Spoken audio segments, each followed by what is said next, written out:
भूतले श्रीमती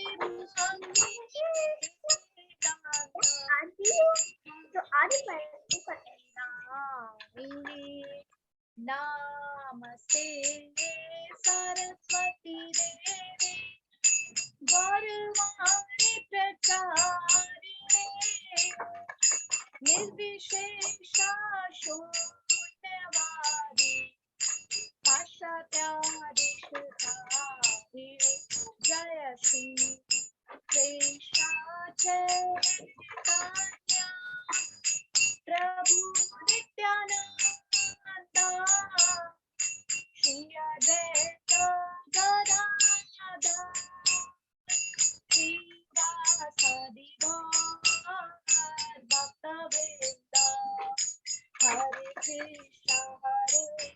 कृष्ण कृष्ण कृष्ण हरे हरे हरे राम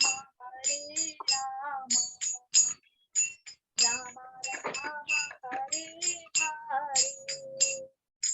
हरे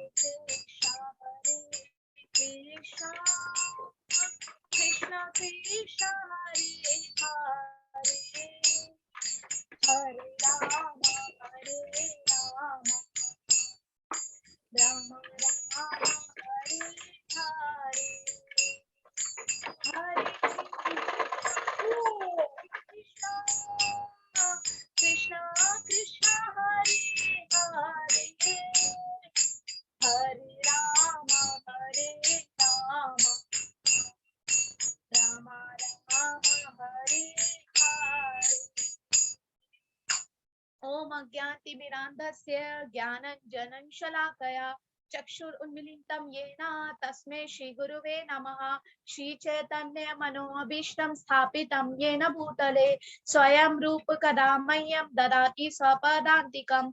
हे कृष्ण करुणा सिन्धु दीनबन्धु जगत्पते गोपेश गोपिकान्त राधाकान्त नमोस्तुते। तप्त कांचन गौरांगी राधे वृंदावनेश्वरी वृषभानुसुते देवी प्रणमामि हरिप्रिये वाञ्छाकल्पतरुभ्यश्च कृपा सिन्धुभ्येव च पतितानां पावनेभ्यो वैष्णवेभ्यो नमो नमः। जय श्री कृष्ण चैतन्य प्रभु नित्यानंद श्री अद्वैत गदाधर श्रीवासादि गौर भक्तवृंद हरे कृष्णा कृष्णा कृष्णा हरे हरे हरे राम राम राम हरे हरे। आज का जो हमारा टॉपिक होगा वो होगा how to read Bhagavad Gita और who is the best reader of Bhagavad Gita. तो अभी हम पहले समझ लेते हैं कि भागवत गीता के इंट्रोडक्शन के थोड़े से इंट्रोडक्शन के बारे में। जैसे कि प्रभुपाद की जो भागवत गीता है उसमें जो इंट्रोडक्शन है वो 40 पेज का है। अगर हम उस इंट्रोडक्शन को ही पढ़ लेंगे ध्यान से तो मे बी हम पूरी भागवत गीता ही रीड कर लेंगे। जो इंट्रोडक्शन जैसे कि कुंभ मेला हमारा लगता है तो कुंभ मेला में क्या होता है कि प्रभुपाद जी की इच्छा थी कि कुंभ मेला में जितने भी लोग आए उन्हें भागवत गीता जरूर दी जाए, क्योंकि भागवत गीता क्या है, कुंभ मेला में वही जा सकता है जिसके पास सुकृति होती है। हर कोई कुंभ मेला का स्नान करने नहीं जा सकता। तो प्रभुपाद की बहुत इच्छा थी कि मतलब कुंभ मेला में भागवत गीता को जरूर दिया जाए, क्योंकि सबसे बड़ा उत्तम स्नान क्या है, भागवत गीता का ही स्नान है। क्योंकि गंगा में आप एक बार जाके अपने आप को शुद्ध कर सकते हो, लेकिन भागवत गीता को जब आप समझ जाएंगे तो आप जीवन भर के लिए शुद्ध हो जाएंगे। तो आज भी हमारे जो भी इस्कॉन के डिवोटीज हैं वो भक्त लोग कुंभ मेला में भागवत गीता डिस्ट्रीब्यूट करते हैं। अब जैसे कि हमारे क्या है, 4 प्रकार के वर्ण होते हैं, ब्राह्मण क्षत्रिय वैश्य शूद्र। तो तुलसीदास जी ने उसके ऊपर एक बहुत सुंदर सी एक श्लोक बोला है, ब्राह्मण क्षत्रिय वैश्य शूद्र हर कोई करे विचार, तुलसी कहे जे हरि ना भजे चारों ही चमार। इसका अर्थ क्या है कि जो ब्राह्मण है, क्षत्रिय, वैश्य हैं और शूद्र हैं, चाहे कोई भी वर्ण का क्यों ना हो, अगर वो हरि को भज नहीं रहा है तो वो चमार के समान है। एक और हमारी जाति होती है अंत्य जाति। जैसे कि भागवत गीता में भी भगवान बताते हैं, चतुर्वर्ण्य मयाम शिष्टाम गुण कर्म विभागशा तस्या कर्ता रंपी माम विद्या कर्तार रम्यम विद्या संपन्न ब्रह्म विद्या संपन्न, छोड़ो ये वाला शब्द। मतलब भगवत गीता में भगवान बताते हैं कि जो ये चारों वन है ये मेरे द्वारा ही रचित हैं, और इन चारों में वर्ण से कोई फर्क नहीं पड़ता। अगर इन वर्णों में भी यदि कोई भी ब्राह्मण, तभी ब्राह्मण माना जाएगा जब वो भगवान का भजन करता है। विद्या विनय संपन्ने ब्राह्मणे गवि हस्तनी शुनि शय चपाके चा पंडिता समदर्शिना। इसका अर्थ है जो व्यक्ति, जो भी, चाहे वो किसी भी वर्ण का हो, यदि वो हर एक जीव के अंदर भगवान को देखता है, चाहे वो कोई भी हो, चंडाल हो, कोई भी जानवर हो, डॉगी हो या कोई भी पक्षी, अगर हम उसमें जीव आत्मा को देखते हैं, भगवान के अंश को देखते हैं, वही उसकी विद्या सबसे संपूर्ण है और वही सबसे बड़ा पंडित है। वो पंडित नहीं है। हरे कृष्णा करने से भी कुछ नहीं होगा। हमें ये बात समझनी होगी कि हर एक जीव के अंदर भगवान का अंश है। अब जैसे कि हमारे 4 संप्रदाय हैं, जैसे कि एक है हमारा श्री संप्रदाय, रुद्र संप्रदाय, ब्रह्म संप्रदाय और ये सनक संप्रदाय। जब भगवान श्री कृष्ण ने वेदों का ज्ञान लक्ष्मी जी को दिया था तो उनसे क्या आया था? श्री संप्रदाय आया। जब भगवान श्री कृष्ण ने वेदों का ज्ञान ब्रह्मा जी को दिया तो वहां से ब्रह्म संप्रदाय आया। जब भगवान श्री कृष्ण ने वेदों का ज्ञान शिव जी को दिया तो वहां से रुद्र संप्रदाय है। और जब भगवान श्री कृष्ण ने वेदों का ज्ञान, ये 4 पुत्र हैं ब्रह्मा जी के, सनक, सनातन, सनत और सनंत कुमार, तो इन चारों को जब दिया तो उनसे सनक संप्रदाय आया। तो श्री संप्रदाय की स्थापना रामानुजाचार्य ने की थी, ब्रह्म संप्रदाय की स्थापना माधवाचार्य ने की थी और रुद्र संप्रदाय की स्थापना विष्णु स्वामी जी ने की थी और सनक संप्रदाय की स्थापना निर्मकाचार्य जी ने की थी। और जो ब्रह्म संप्रदाय है उसमें हम ये सबसे टॉप पर है, क्योंकि जितने भी गौड़ीय मठ या इस्कॉन के डिवोटी हैं वो ब्रह्म संप्रदाय को फॉलो करते हैं। अब पहले हमें ये समझना होगा कि भागवत गीता और भागवतम में क्या अंतर है। भागवत गीता महाभारत का हिस्सा है, वो भगवान श्री कृष्ण की वाणी है और वो सिर्फ अर्जुन के लिए नहीं थी, वो हम सबके लिए थी। और भागवतम क्या है? भागवतम में भगवान की लीलाएं हैं और भगवान के भक्तों की कथाएं हैं, जो भगवान के भक्त ने प्रेयर्स की हैं भगवान के लिए। तो भागवतम में एक तरीके से नाम का महिमा आपको पता चलेगा, भगवान के नाम की, भगवान के रूप की, भगवान के गुण की, भगवान की लीला की महिमा पता चलेगी। और भागवत गीता में भगवान आपको बोल रहे हैं आपको क्या क्या करना है और इस सर्कल, ये जो पेन है, लाइफ का सर्कल है, इससे आपको कैसे बाहर आना है। अब जैसे कि हमारे जो वेद व्यास जी थे, वेद व्यास जी ने बहुत सारे ग्रंथ लिखे। उन्होंने वेद लिखे, उपनिषद लिखे, उप उपनिषद लिखे, वेदांत सूत्र लिखे, तो उन्होंने अनेक ग्रंथ लिखे। अब हम जैसे कि सनातनी है, हम लोग सनातन जो सदा काल से चला आ रहा है, जिसका कभी अंत नहीं था। तो अब क्या है, हम जैसे कभी हम मंदिर जाते हैं, मोस्टली आप देखते हो वहां पे कितने आपको पंडित मिलेंगे, वो क्या बोलते हैं? श्री गणेश ही सर्वोत्तम है। कुछ मंदिर में आप जाएंगे वो बोलेंगे शिव जी ही उत्तम है।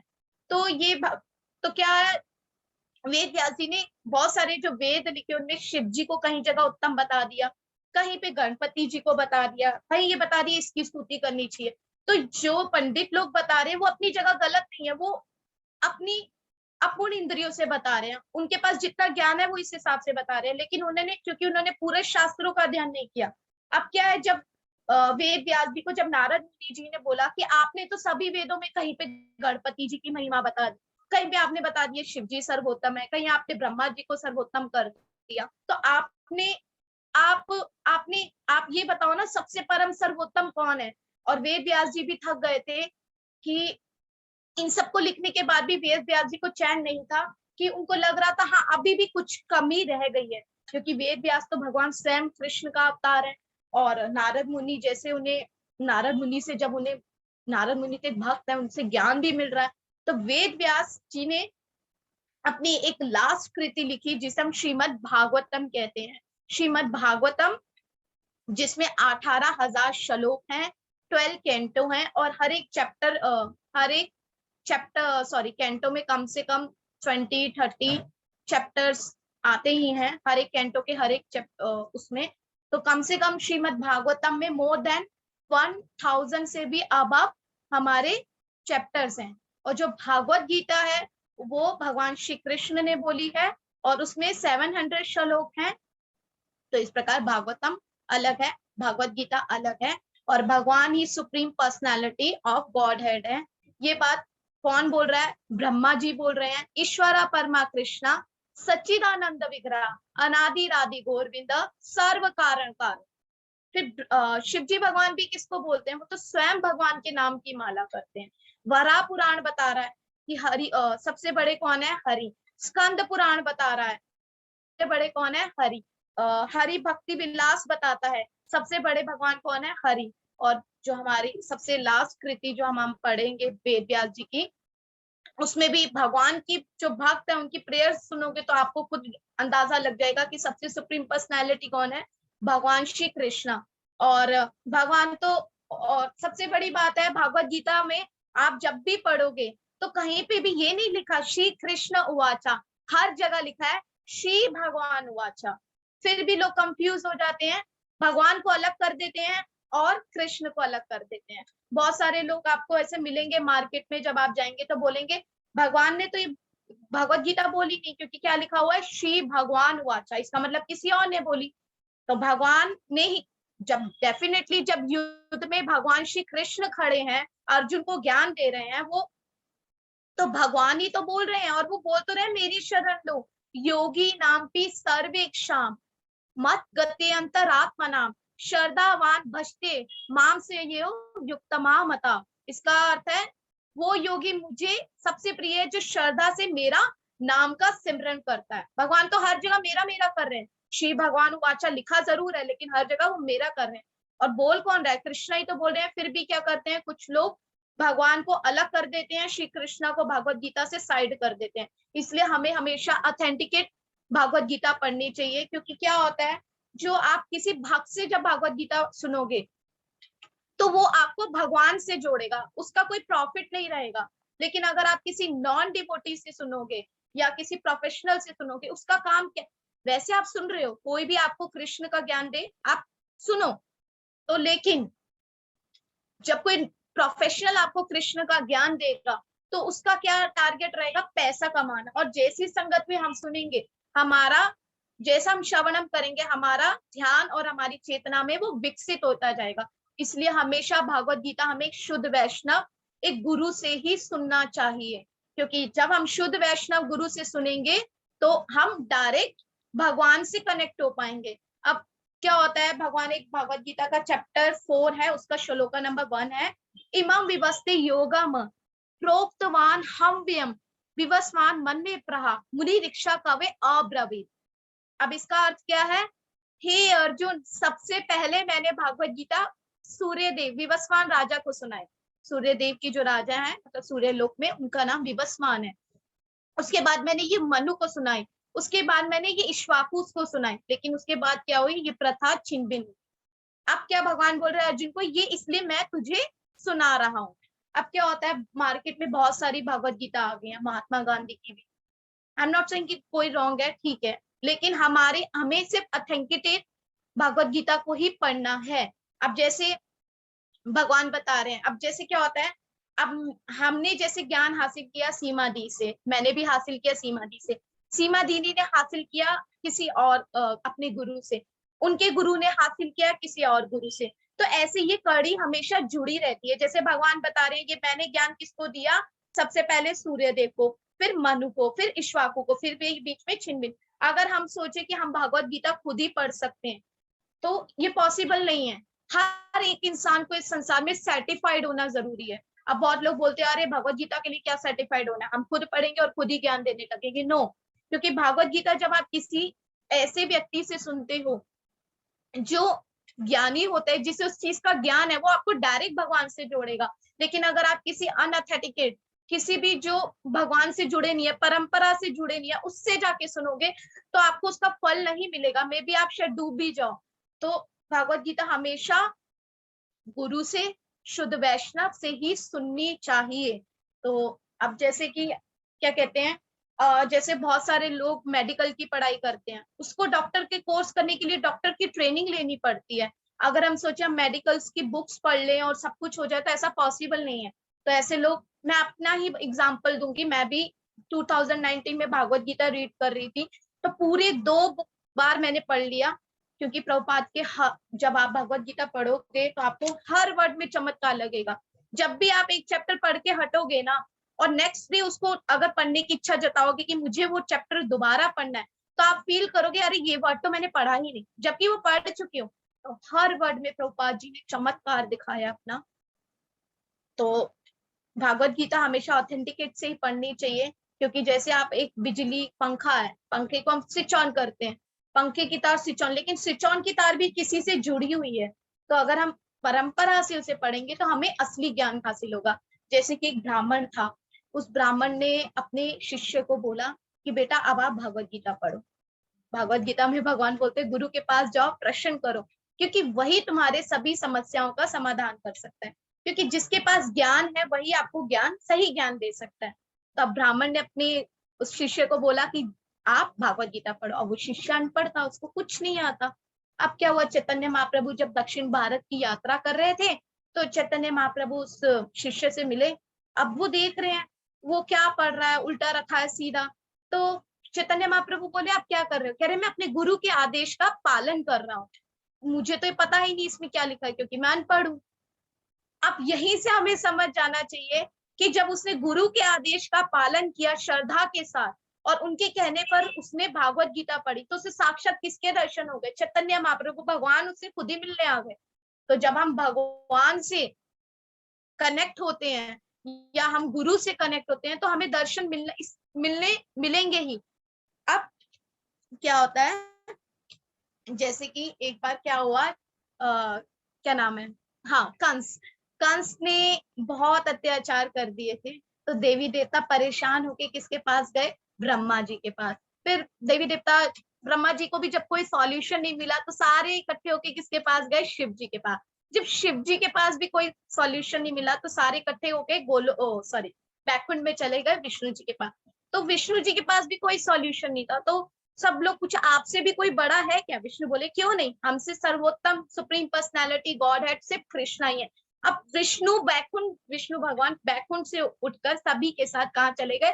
गोलोक वृंदावन, जहाँ कृष्ण भगवान अपनी चिन्मय लीला करते। चिन्मय लीला मतलब अद्भुत।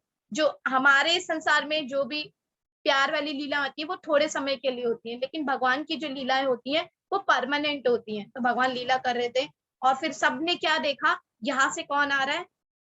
राम भगवान आ रहे, यहाँ से कौन आ रहा है? नरसिंह भगवान आ रहे, और फिर कुर्म अवतार आ रहा है, फिर वरा अवतार आ रहा है, फिर मत्स्य अवतार आ रहा है। ये सारे अवतार किसमें इकट्ठे हो गए? भगवान श्री कृष्ण में। तो इस समय भागवतम के एक सुंदर से श्लोक से इसे समझेंगे। एते चांश कला पुंसा कृष्णस्तु भगवान स्वयं इंद्रादि व्याकुलम लोकम मृडयंती युगे युगे। भगवान अवतारी हैं, और भगवान से ही सभी अवतार आए। बहुत लोग अपराध करते हैं। व्हाट्सएप पे एप्स भी आ गए अब तो, जिसमें लिखा रहता है भगवान विष्णु के 10 अवतार। ऐसा नहीं है, भगवान विष्णु विष्णु भगवान नहीं है, वो उनके अवतार हैं। लेकिन अवतारी कौन है? कृष्णा। कृष्ण से ही सारे अवतार आ गए। तो ये जो इसी वजह से संसार में इतना ढोंग हो गया है कि विष्णु से कृष्णा है, ऐसा नहीं है। कृष्णा से विष्णु आए, कृष्णा से राम है। केशव धृता नर हरि रूपा, केशव धृता राम शरीरा। तो ये केशव से ही नर हरि रूपा है, केशव से ही राम आया। लेकिन हमारी आज की टेक्नोलॉजी ने इसको कंफ्यूज करके दिखा दिया। अब तो टोटली कंफ्यूज हो गया है। ऐसी राधा रानी से भी बहुत लोग तुलना कर देते हैं आधे शक्ति की, राधा रानी से तुलना कर देते हैं पार्वती की। ऐसा नहीं है कि पार्वती देवी उनका विस्तार है, राधा रानी तो सर्वोत्तम है, उनसे देवियों का विस्तार हो रहा है। राधा रानी और आदि शक्ति की कोई तुलना नहीं है। आदि शक्ति तो माया देवी है, जो हमें संसार में लेके बैठी हुई है। हम जो इतना घूमते हैं संसार में, चक्कर काट रहे, कभी इधर कभी उधर, तो वो माया देवी भगवान के कहने पर वो कार्य कर रही है। और माया देवी भगवान के पीछे खड़ी रहती है और भगवान पर ही कार्य करती है। और वो राधा रानी और माया देवी आद्य शक्ति सेम नहीं हो सकते, उनका दोनों का लेवल सर्वोत्तम है। इस प्रकार कृष्ण से ही सारे अवतार आ रहे हैं और राधा रानी से ही सभी देवी देवताओं सभी देवियों का विस्तार होता है। अब क्या होता है, जैसे कि अब भागवत गीता हम लोग पढ़ते हैं, अभी हम बता ही रही थी मैं आपको कि भागवत गीता में ही एक भगवान है जो सीना ठोक कर बोले हैं कि हे अर्जुन मैं ही भगवान हूँ, मेरी शरण ग्रहण करो, मैं जो कह रहा हूँ वो करो। फिर भी हम लोग क्या करते हैं, पूरे कंफ्यूजन क्रिएट कर हो जाता है समाज में कि अरे भगवान कौन है।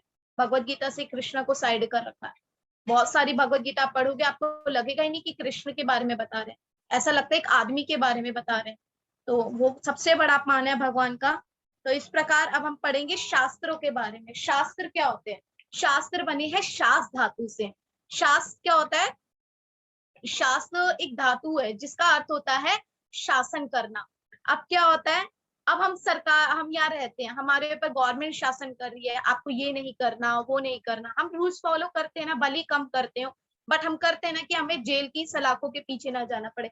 ऐसे जो शास्त्र होते हैं वो हमें बताते हैं एकादशी के दिन क्या करना है, भगवान कौन है, हमें क्यों भगवान की शरण लेनी है। तो शास्त्र हमें सब कुछ बताते हैं। तो अब क्या बोलते हैं, जब तक हम शास्त्रों को फॉलो नहीं करेंगे तो हम भगवान को प्राप्त नहीं कर सकते। तो अभी हम दो क्वेश्चन के ऊपर चर्चा करेंगे, वो कौन से होंगे, who is the best reader और how to read Bhagavad Gita. दोनों एक दूसरे से कनेक्ट है, अलग कुछ भी नहीं है। How to read Bhagavad Gita मतलब कैसे पढ़ोगे, और who is the best reader तो अब हम समझेंगे हम कैसे पढ़ेंगे। अब हम क्या कर रहे हैं, हम इस संसार में सब लोग घूम रहे हैं, चाहे आप हो चाहे मैं हूँ, सब। और हम इस संसार में ऐसे घूम जाते हैं कि हमें पता ही नहीं चलता हम कहाँ थे, कितना दुख आ गया। और दुख में क्या होता है, ऐसा नहीं है कि आज मैं भगवत गीता बोल रही हूँ तो मेरे पास दुख नहीं आता, मेरे पास भी दुख आता है।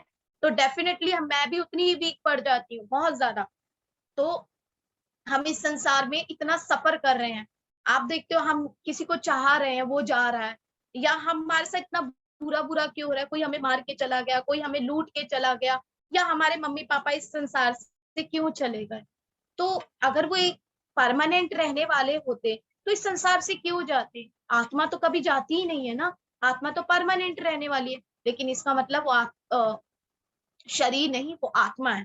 तो क्या होता है, जैसे अब आप इसको हम एक और बड़े प्यारे नेक्स्ट क्लास में हम पूरे सेकंड चैप्टर पे पढ़ेंगे, लेकिन अभी मैं आपको एक बहुत प्यारे कॉन्सेप्ट पे बताती हूँ। जैसे आपके घर में कोई डेथ हो जाती है, हम क्या करते हैं, मम्मा उठो पापा उठो, लेकिन वो नहीं उठते हैं। क्यों नहीं उठेंगे, क्योंकि आत्मा चली गई।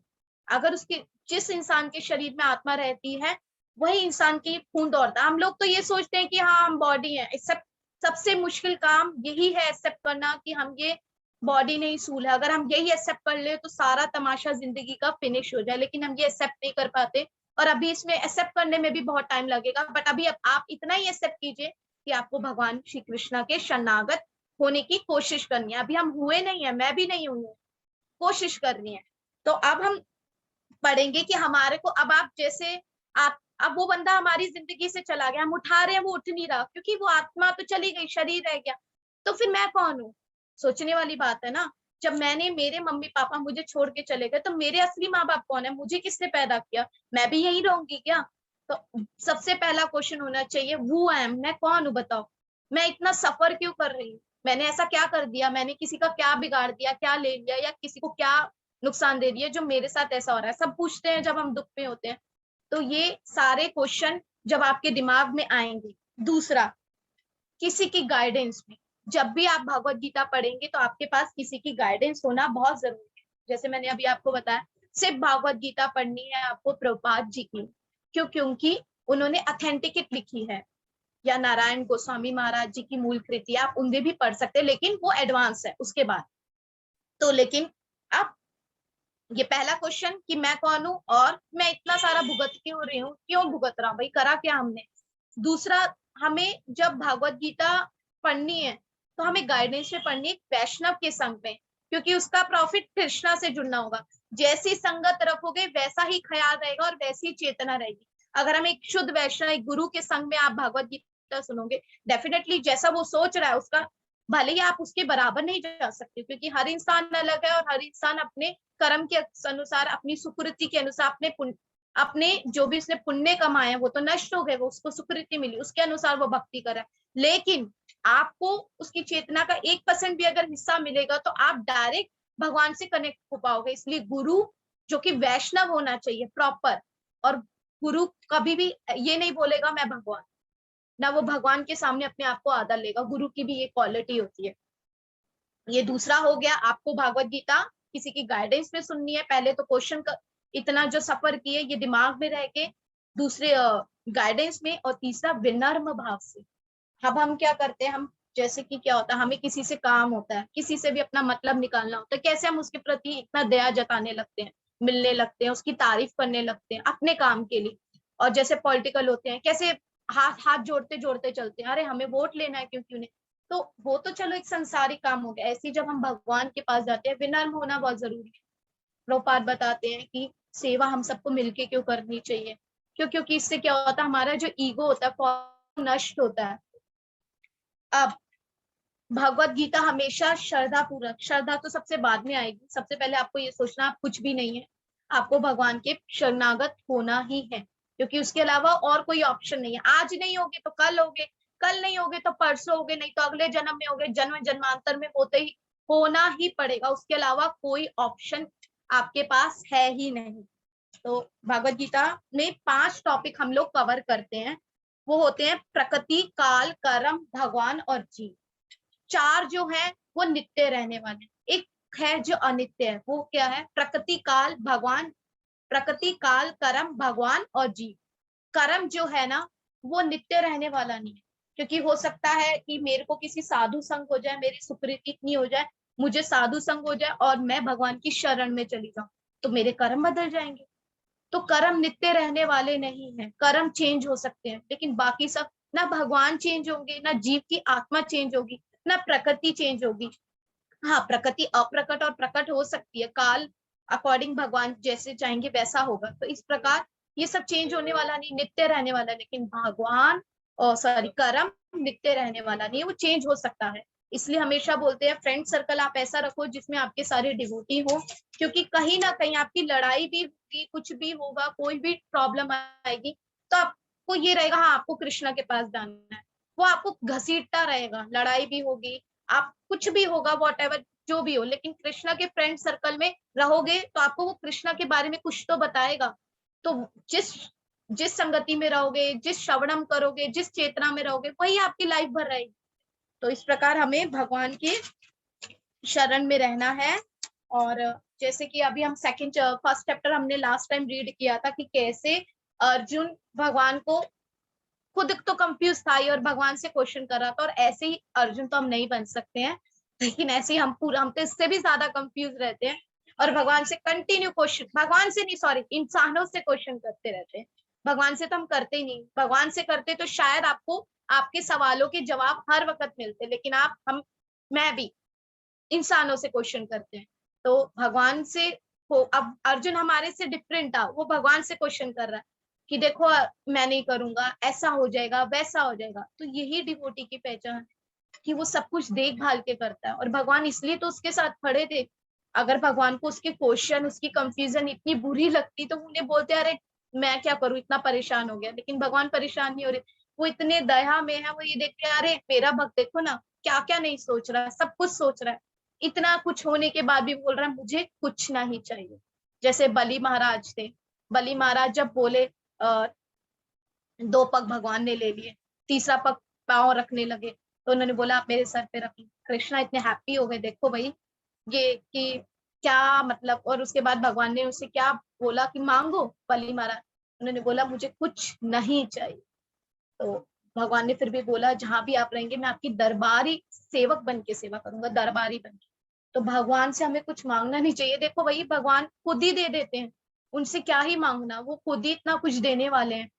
तो हमारा लास्ट चैप्टर हमने जो फिनिश किया था अर्जुन के कंफ्यूजन पे, जहाँ वो टोटली कंफ्यूज है, उसको रोना आ रहा है कि मैं क्यों लड़ूं, किस लिए लड़ूं, सब कुछ तो मैं खो ही दूंगा, अपनों को खो दूंगा, सब कुछ कर दूंगा।